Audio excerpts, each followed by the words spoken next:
Sheriff Harold Briggs wanted the table by the window, and Jack Sullivan, a quiet widower in the middle of his breakfast, told him no. Briggs called it resistance, dragged him out of the booth in front of 40 guests, and put him in handcuffs, smiling, as if he'd caught a dangerous man. No one in Cedar Ridge stood up. What Briggs didn't know, the man in his handcuffs had been sworn in as director of the FBI 11 days earlier and had come to Cedar Ridge to investigate him. Then 3 black SUVs pulled up outside. The rental car drove into town just before 7 in the morning, a gray sedan with a scratched bumper. The driver wore a canvas jacket, jeans, and boots bought secondhand. No badge, no service weapon, no ID except a driver's license that would hold up to any check. His name was Jack Sullivan, and 11 days earlier he had been sworn in as director of the Federal Bureau of Investigation. No one in Washington had liked the idea. His deputy had argued in a conference room with the blinds drawn that a man in his position didn't drive himself into towns like this. That's what field offices were for, and the optics alone were already a problem.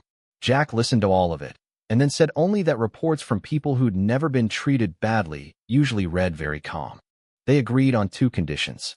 He would call every hour, on the hour, without exception, and a 2-person protection team would sit at the field office 31 miles up the highway, close enough to reach him, far enough that no one in Cedar Ridge would notice federal plates overnight. Jack had agreed to this the way one agrees to something one never thinks they'll need. At exactly 7, he made the first call, 9 seconds long. He was 38, a widower for 4 years, long enough that the word was no longer an announcement, but a fact like his height. It had made him quiet. He no longer filled silence. He let others fill it. And most people, given enough silence, eventually show you exactly who they are. Cedar Ridge had earned its place on his list. Arrests without charges, disappeared indictments, seized property that never showed up in any inventory. For residents had described 4 incidents in language so similar that the analyst had written a single word in the margin, pattern. Every complaint ended at the same name, Sheriff Harold Briggs, in office 19 years, 61, never run against an opponent. In Cedar Ridge, that was considered a merit. The town itself was pretty in the way towns are pretty when they're about to lose something. A brick Main Street, a hardware store keeping itself afloat by selling propane, a bank branch with its original 1930s lettering still carved into the stone above the door. Jack drove it twice, slowly, like a man in a strange town looking for something to eat, and counted patrol cars, 3 in 8 blocks, in a town of about 4,000 people. He parked in front of a diner with a handwritten sign advertising biscuits and gravy for $6.50. The lot was already 2/3 full by 7:15, mostly pickups, mostly older men. Through the glass, he saw a counter with round stools, a row of booths by the window, and a waitress moving between them with a coffee pot held low at her hip, refilling cups without being asked. He put his phone in his jacket pocket, got out, and walked into a building where no one had any reason to look at him twice. The bell over the door announced him. A few heads turned, registered a stranger, and turned back. The waitress looked up from the register, and Jack read her name off the tag on her apron. Nora Whitfield, mid-40s, with the routine of a woman who'd worked the same floor for a very long time.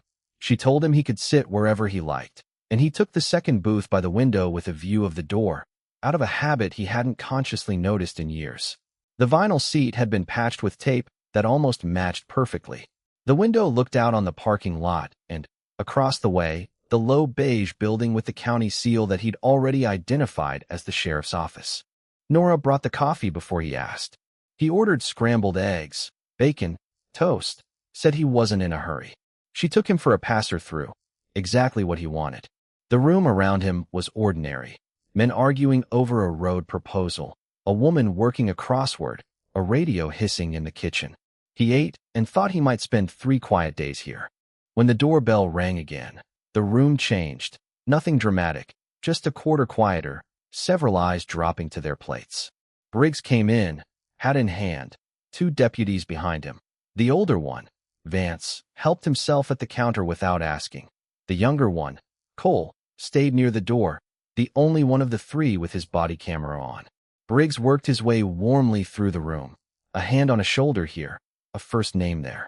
He wasn't hated. He was liked. That was the harder problem. Then Briggs reached the middle of the room and stopped. because a stranger was sitting in the second booth by the window. Nora saw it first. Jack watched her hand tighten around the coffee pot, watched her take a half step toward his table, and then not take the second step. Instead, she turned to the kitchen window and stood there with her back to the room. That said more about Cedar Ridge than any complaint file could.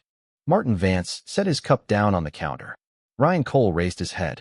Briggs crossed the room to the booth without hurrying and stopped at the edge of the table, close enough that his belt buckle was at Jack's eye level. He looked down, almost friendly. "Morning," said the sheriff. "You're new." Jack said good morning and agreed that he was. Briggs nodded slowly, tapped the tabletop twice, unhurried, with 2 fingers, and said that booth was his, had been his every morning for a long time. Anyone in the room could confirm it, and he'd appreciate it if the gentleman would move to the counter. The room was now completely silent. Somewhere a fork touched a plate, and it sounded enormous. Jack looked up at him and didn't move. He said calmly that he'd arrived at 7:15, been served by the waitress. His food had already been brought, and he intended to eat it where he was sitting. He said it without edge and without emphasis, like a man reciting a schedule. The room went still. Briggs shifted his weight. He said the gentleman clearly didn't understand how things worked in Cedar Ridge. Jack said he understood how things worked in a restaurant. No table had been reserved. In 19 years, no one had ever told him no in front of these people. Briggs calculated what public refusal would cost him and found the number unacceptable. "Stand up," said Briggs.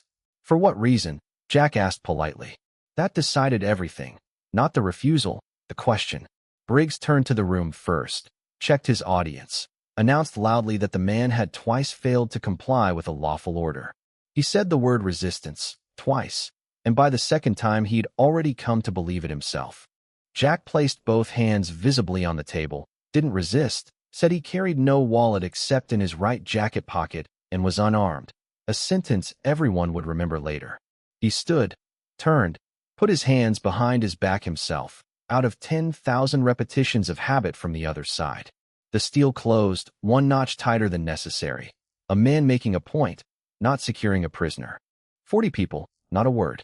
Jack cataloged the room in the window's reflection. Men studying their coffee, a woman frozen over her crossword, Nora with her jaw tight. Everyone knew this was wrong. Everyone had done the same math. A stranger's bad morning was cheaper than 19 years of consequences. One man filmed briefly under the edge of his table, then put the phone away again. Deputy Cole took a step forward. "Sheriff," he said. Briggs didn't look at him.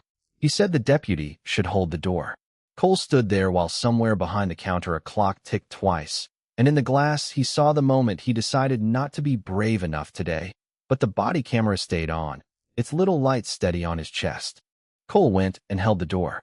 Vance took Jack by the arm. Briggs lifted the half-finished plate from the table, looked at it, and set it down on the counter in front of Nora with a smile that wasn't one. Then he sat down in the booth. He was still sitting there when they walked Jack past him to the door. At no point did Jack say who he was. 3 words would have ended everything. But he was here because of the letters, for residents who had stood exactly where he now stood, with no title, no federal agency behind them. So he let himself be let out into the cold light of the parking lot. His next scheduled call was due in 8 minutes. The parking lot had an audience even before the door fully closed. People came to the diner windows, close enough to see, far enough back that no one outside could tell who was watching. 2 of the pickup drivers stood with cups in hand next to their trucks. Vance walked Jack to the second patrol car, turned him so his back faced the rear door, then stood with his thumbs in his belt, satisfied like a man beside something finished. Briggs came out last. He set his hat at the threshold, straightened it once, and surveyed the lot with visible pleasure. Then he started talking, to no one in particular, which meant to everyone. A man who publicly resisted a lawful order revealed something about himself, he said. He'd been doing this 19 years, and the day he stopped watching strangers closely would be the day this town came to harm. No one contradicted him. That was all. Jack counted 14 adults within earshot who had seen everything from the moment the sheriff crossed the diner floor. He wasn't angry at them, which surprised him a little. A stranger costs you nothing. And Harold Briggs costs you everything, as long as you plan to keep living here. 19 years is enough to teach an entire town to do that math without noticing. At 8, the phone in Jack's pocket started ringing, 6 times, then silence, then again. No one searched him, no one asked whose it was. For the first time, something changed in Jack's face. Not fear, patience. 31 miles away, the protection team heard the call go to voicemail 3 times, checked a location ping that hadn't moved in 11 minutes, and was on the road 90 seconds later. A second team followed. By 8:08, a deputy director in Washington was standing with a phone in each hand. Cole noted that his camera stayed on during a transport, said flatly, like a memorized rule. Briggs told him warmly that with 19 years of experience, he could decide for himself what needed recording. Several people laughed. The light stayed on. Briggs finished his story, opened the back door of the patrol car, put a hand flat on the roof, and told Jack to watch his head. They came at 8:35 from the west end of Main Street. 3 vehicles, fast and in formation, and the sound arrived before the sight. Black SUVs, new, identical, with plates that weren't state plates. The lead vehicle pulled into the diner lot at an angle that sealed it off. The second stopped facing the road. The third crossed the entrance and idled there. Doors opened simultaneously. 9 people got out, each with a badge on a chain and a windbreaker with 3 yellow letters on the back. The parking lot went silent within one breath. The men with coffee cups set them on their truck hoods without realizing they were doing it. Vance's hand went to his belt and stopped halfway. Cole stepped back twice and held his hands out to his sides, palms visible. The one professionally correct thing anyone in a Cedar Ridge uniform did that morning. A woman came around the front of the lead SUV, her badge already raised, early 50s, dark suit under the windbreaker. She looked at neither the crowd, nor the vehicles, nor the diner. She swept the lot in a single, trained glance. "Special Agent Caroline Hayes," she said. "Federal Bureau of Investigation. I'm looking for Director Jack Sullivan." Harold Briggs then did the thing that would haunt him for the rest of his life. He smiled. He stepped forward, pleased to be useful, pleased to be, on his own turf, the man in charge answering a federal agent's question. And he pointed with his whole hand at the man in handcuffs standing by the back door of his patrol car. "That's your man, right there," Briggs said. "Picked him up in the diner about 45 minutes ago. Resisting. If he's part of your case, he's all yours. But I'll tell you right now, he was sitting in there watching my building since 7:15. No one moved. Hayes looked at the man in handcuffs. Something flickered across her face and was gone. And when she spoke again, her voice had dropped into a register that carried farther than shouting would have. "Director," she said, "are you hurt?" Jack said he wasn't. Behind her, a second agent stepped forward, holding his badge open, a stocky man with gray temples named Doug Prescott. And he didn't address the sheriff at all. He addressed the parking lot. "This is Jack Sullivan," Prescott said, holding the badge up and turning slowly so the diner windows, the men by the trucks, and every deputy present could see the photo and the seal. "Director of the Federal Bureau of Investigation, sworn in 11 days ago. He is here on federal business. As of this moment, this is a federal crime scene." The sound that went across the parking lot wasn't a gasp. It was smaller and much worse than that. It was the second in which 40 people understood the same thing at the same time, and none of them was ready to be the first to say it out loud. Nora Whitfield's hand flew to her mouth and stayed there. Harold Briggs didn't move. His arm was still half raised from pointing. The color drained from his face in stages, from the top down, and then he laughed once, a short, ugly sound with no conviction behind it, and said that wasn't possible. Hayes told him it was. Briggs said the man hadn't had any ID. That was when Jack spoke for the first time since the diner door had closed behind him, and he didn't raise his voice. "I told you where my wallet was," he said, "in front of this whole town. You didn't check." The sheriff's mouth opened, and nothing came out. Vance had gone paper white. He looked at his own hand, the one that had been on the prisoner's arm, the way one looks at something one has just realized one can no longer put down. Cole's body camera light was still burning. It had recorded everything. From the moment the sheriff crossed the diner floor to the sentence Doug Prescott had just spoken, and everyone in that parking lot would be grateful for a long time that a young deputy had been too stubborn to turn it off. Hayes held out her hand and told Briggs to hand over the key. He handed it over. His fingers weren't working right, and he dropped it once and had to pick it up off the asphalt, and during that there was no sound anywhere in the lot. Then Jack said something no one expected. "Not yet." Hayes paused, key in hand. Jack said calmly that the handcuffs would stay on until the scene had been documented. He wanted photos from every angle. He wanted the position of every vehicle recorded. He wanted the name of everyone present written down while they were still present. And he wanted all of that to happen while the restraints were exactly where Sheriff Briggs had put them. He said a man had been arrested in this town that morning for finishing his breakfast, and the only difference between him and the 4 people who had written letters to Washington was that 3 vehicles had been dispatched for this one. He said the record should show what it had actually looked like. So they stayed on for 11 minutes. The director of the Federal Bureau of Investigation stood in a diner parking lot in handcuffs while agents photographed him, and everyone in Cedar Ridge watched, and Harold Briggs stood 6 feet away and had to watch longer than anyone else. Prescott worked the parking lot with a notebook. Hayes worked the phone. The 3rd vehicle never moved from the entrance. Then everything broke very fast.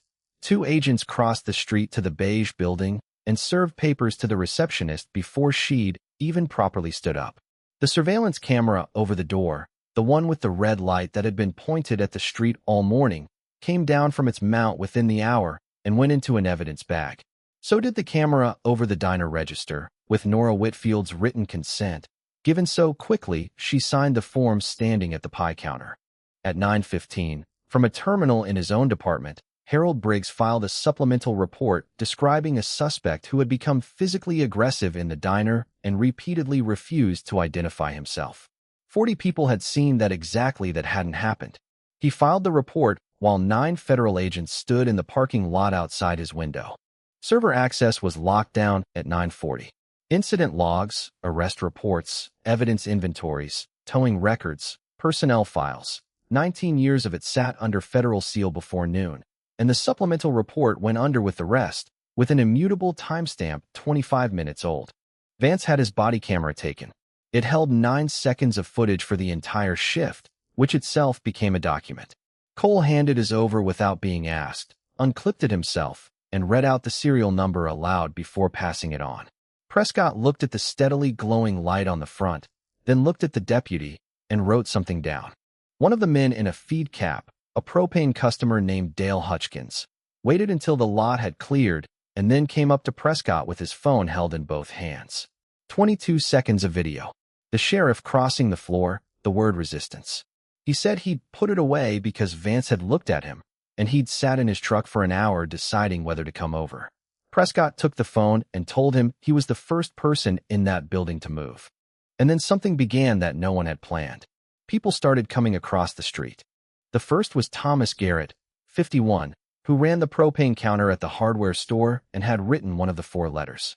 He walked up to Prescott with shaking hands and said he'd been arrested in 2019 over a broken taillight, held for 19 hours, and released without charge, and had never gotten his tools back from the truck bed. After Garrett came a woman who'd been pulled over 5 times in a single month.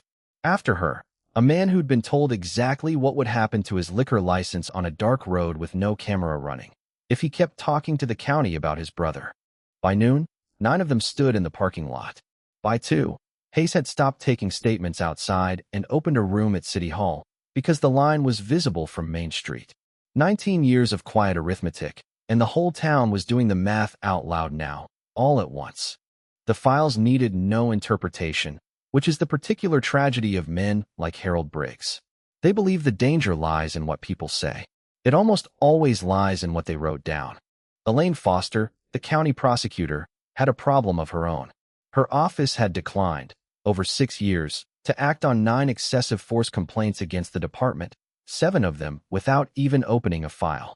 Briggs made calls from the sidewalk, phone at his ear, hat in his other hand, the parking lot watching him do it.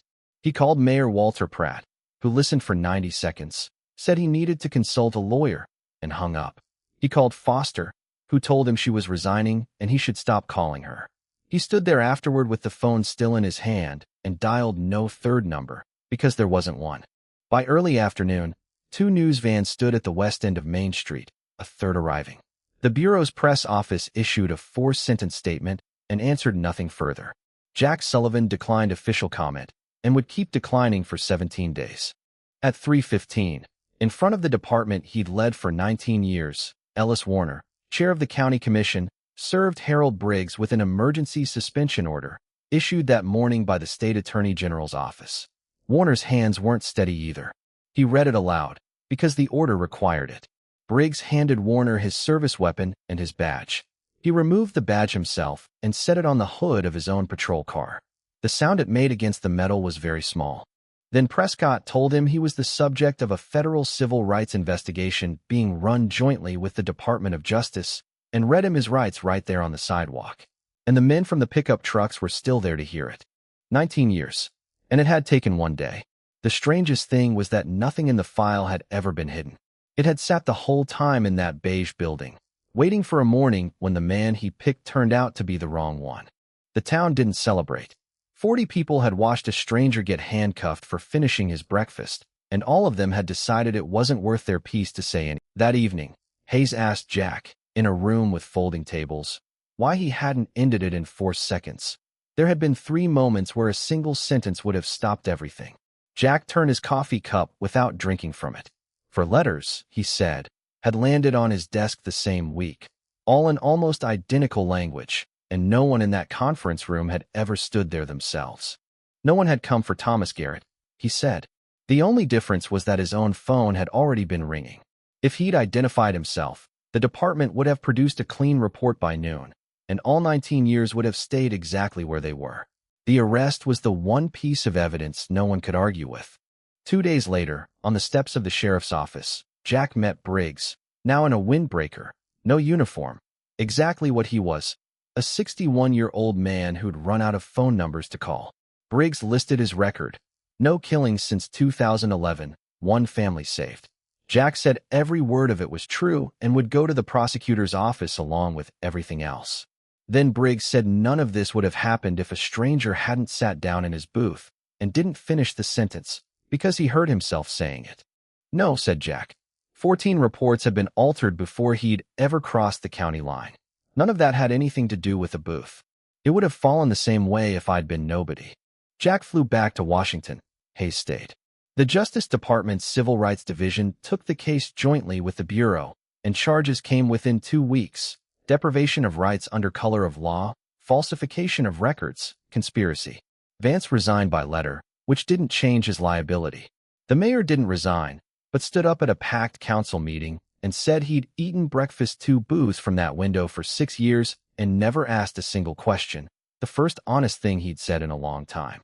9 days after the arrest, Ryan Cole became acting sheriff, the only person in uniform that morning who had kept his camera running. The reforms came slowly: continuous body camera recording with external upload, locked reports with visible edit history, a 6-hour limit before charges or release, an outside oversight board with Thomas Garrett as a member. None of it was new. It had always existed on paper, just never enforced by anyone people could say no to. What really changed was smaller. People started talking. 61 statements in 9 days, 44 of them about incidents years old, each person having believed they alone carried that story. 17. He sat in the second booth. Nora brought the coffee unasked, her hand not quite steady, and told him she'd stood 4 feet away and thought about it every morning since. This time he ate the whole breakfast. Through the window, he could see the new camera on the beige building, and an acting sheriff who hadn't wanted the job, working at his desk. He paid, left cash for a tip, gave no speech. Hayes waited by the SUV and asked where next. He named a county in another state, for letters in the file, a department that had never been checked. She said the deputy director was going to have a stroke. He said he could have the seat by the window. The sedan drove out of town shortly after 8, and Cedar Ridge went back to work, and the second booth stayed empty, until the next stranger decided to sit there. Power doesn't make a man great. What reveals him is how he treats the people who seem to have none. Harold Briggs didn't fall because he handcuffed the wrong person. He fell because for 19 years he'd put his own pride where the law was supposed to stand, and a town had agreed to call that safety. Justice erodes quietly, in booths and parking lots, one small refusal to speak up at a time, and it takes almost nothing to reverse it. A deputy who didn't turn off a camera. A customer who finally handed over his phone.